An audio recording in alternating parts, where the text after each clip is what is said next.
Presiden Prabowo, tegak lurus swasembada pangan tahun 2027 sampai 2028.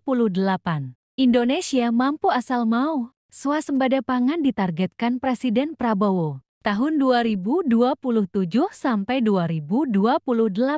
Data BPS Januari-Oktober 2024, Indonesia impor beras 3,48 juta ton senilai 14,19 triliun. Ketahanan pangan Indonesia 2017-2019, 2020 dan 2021 diyakini Presiden Prabowo bisa jeti swasembada pangan tahun 2027 minus 2028. Ini realistik atau utopia? Kata Ketua Umum Komite Ekonomi Rakyat Indonesia Dr. Elai Masun Atmo M. Biomed di hadapan milenial Gen Z, mahasiswa pemuda para sarjana dan aktivis pada Focus Group Discussion Asosiasi Penyangga Tatanan Negara Indonesia dan Kominda DKI Jakarta di Grand Cemara Hotel Menteng Sabtu, 14 Desember tahun 2024.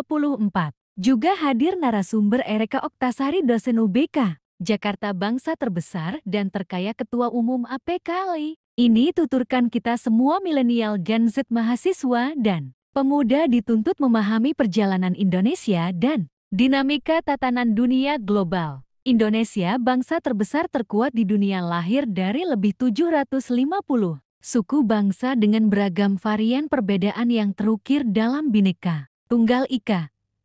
Negara terkaya tersubur di dunia, gemah ripah loh jinawi. Kata Mahaninun Najib, Indonesia laksana penggalan surga seakan pernah bocor dan jatuh di bumi Nusantara. Indonesia pernah swasembada tahun 1984 era Soeharto. Indonesia mampu asal mau. Kondisi Indonesia sedang tidak baik-baik saja. Daya beli rakyat belum beranjak naik, ada 9,9 juta milenial Gen Z menganggur, 10 juta kelas menengah jatuh miskin. PHK di mana-mana terjadi, lonjakan pekerja informal 3,49%. Kondisi geoekonomi, geopolitik global juga makin tidak menguntungkan. Ada ancaman resesi ekonomi dan krisis pangan dunia, juga peperangan di berbagai kawasan dunia. Indonesia dituntut sukses jemput puncak demografi ke 2030.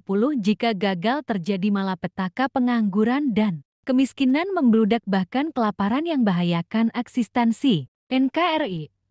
Apakah swasembada pangan tahun 202 Juli tahun 2028 dapat diwujudkan? Indonesia mampu asal mau. Saya yakin Presiden Prabowo mampu wujudkan swasembada pangan tahun 2027 sampai 2028 asal pertama konsisten, tegak lurus, tegas dan tegakkan hukum. Laksana perusahaan Presiden Prabowo CEO Tunggal Indonesia, kepala negara dan kepala pemerintahan punya kekuasaan sangat besar. Titah Presiden Prabowo harus satu komando, ditegakkan, direalisasikan pemerintah pusat, daerah, swasta dan elemen lainnya. Kedua, berbasis satu data, integrasi pola komunikasi, kerjasama secara baik dan benar. Tanggalkan egosentris antar kementerian atau lembaga negara, swasta dan elemen terkait lainnya. Ketiga, focusing dan efisiensi anggaran. Tidak boleh ada kebocoran, penyalahgunaan kekuasaan. Tanggalkan praktek moral hazard yang kerap terjadi. Keempat, optimalkan intensifikasi lumbung padi di Jawa dengan teknologi modern. Kelima, optimalkan ekstensifikasi lumbung padi di luar Jawa dengan pertanian modern. Keenam, dongkrak kapasitas building petani. Ketujuh, pastikan 50.000 milenial Gen Z jadi petani modern, pendapatan minimal 10 juta per bulan seperti Matius Meroka berpenghasilan 20 juta per bulan. Pungkas Presiden KAI.